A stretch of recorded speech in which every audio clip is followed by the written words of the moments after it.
Hello दोस्तों, मैं Dharmendra sir dynamic study point में आप सभी दोस्तों का हार्दिक स्वागत करता हूं। अगर आप मेरे चैनल पे नए हैं तो चैनल को सब्सक्राइब, लाइक, कमेंट और शेयर जरूर करें। तो आइए आज हम लोग एक टॉपिक पे बात करेंगे जिसका नाम है हिंदी व्याकरण। हिंदी व्याकरण में दोस्तों पढ़ेंगे उच्चारण स्थान के बारे में। तो आइए बिना देरी किए हुए हम लोग शुरू करते हैं कि उच्चारण स्थान क्या है और उच्चारण स्थान का परिभाषा क्या होता है, किन वर्णों का उच्चारण स्थान क्या होता है, कौन होता है, ये आज हम लोग जानेंगे। तो सबसे पहले हम लोग देखते हैं कि हमारा पॉइंट क्या है। उच्चारण स्थान, सबसे पहला हम लोग का पॉइंट क्या है? उच्चारण स्थान। तो उच्चारण स्थान किसे कहते हैं? तो मुंह के जिस भाग से वर्णों की ध्वनियों का उच्चारण होता है उसे क्या कहते हैं? उच्चारण स्थान कहते हैं। मुंह के जिस भाग से वर्णों की ध्वनियों का उच्चारण होता है उसी को क्या कहते हैं? उच्चारण स्थान कहते हैं। मुंह के जिस भाग से वर्णों की ध्वनियों का उच्चारण होता है उसी को क्या कहते हैं? उच्चारण स्थान कहते हैं।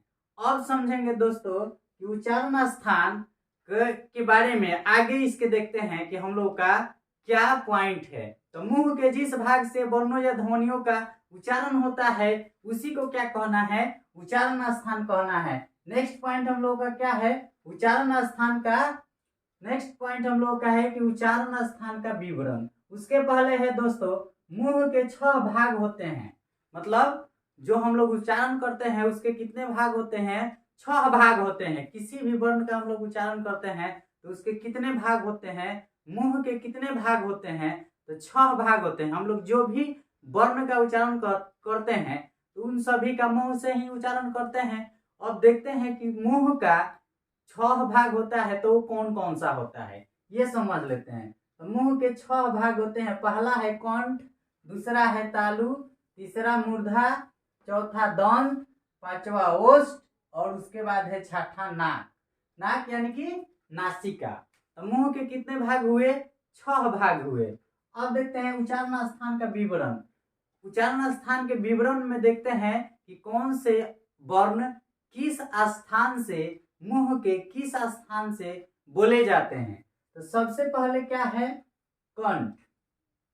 तो कंठ से कौन कौन अक्षर बोले जाते हैं? यहाँ पे अगर आप चाहते हैं कि स्क्रीनशॉट लेना तो आराम से इसका स्क्रीनशॉट ले सकते हैं। अब हम लोग समझेंगे कि कंठ से कौन कौन से वर्ण का उच्चारण होता है।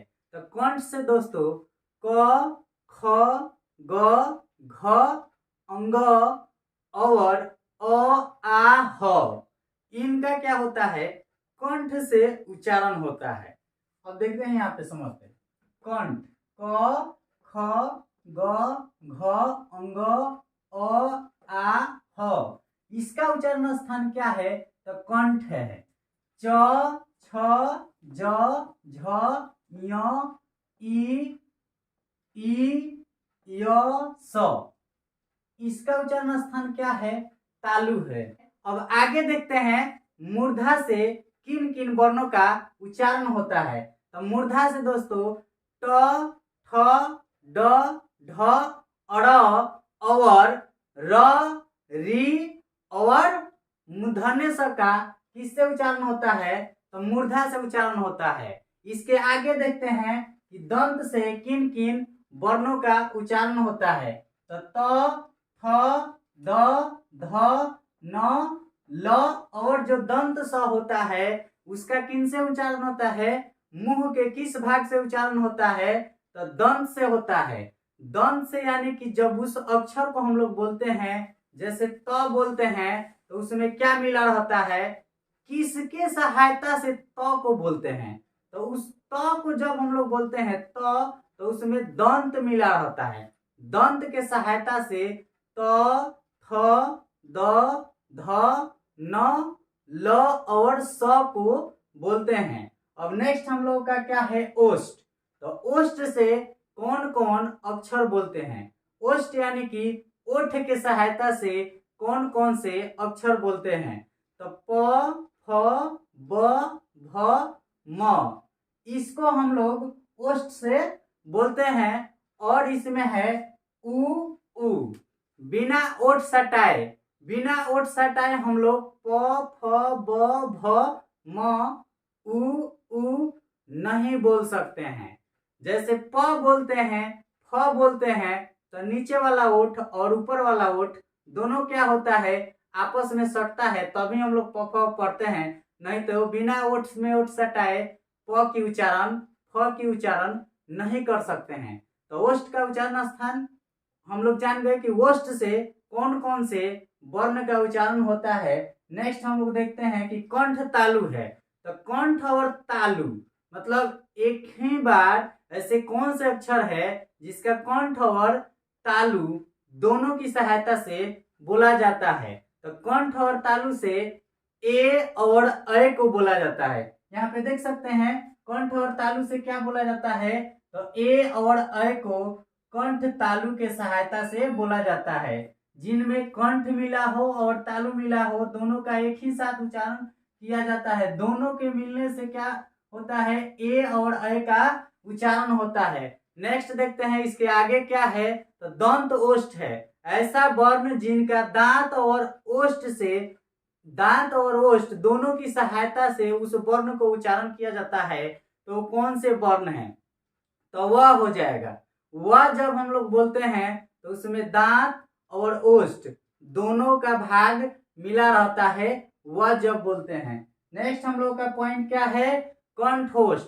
तो कंठ और ओष्ठ से मतलब कंठ से ओष्ठ की सहायता से कौन से अक्षर को बोलते हैं, तो ओ और औ को कंठोष्ठ की सहायता से बोलते हैं। नेक्स्ट पॉइंट क्या है, नासिका।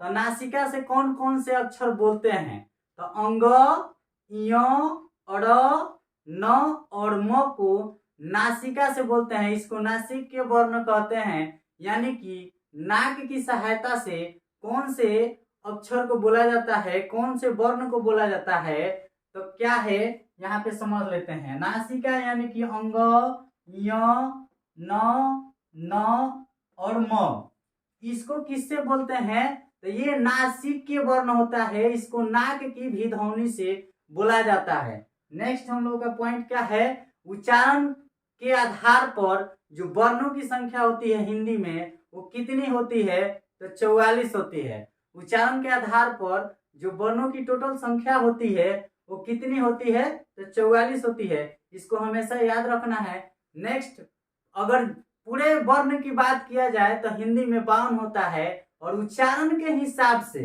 मतलब इसके हिसाब से उच्चारण के हिसाब से जो हिंदी ग्रामर में वर्णों की संख्या होती है वो कितनी होती है, तो मात्र 44 होती है, यानी कि 44 होती है। और टोटल हिंदी व्याकरण में वर्णों की जो संख्या होती है वो कितनी होती है, तो 52 होती है।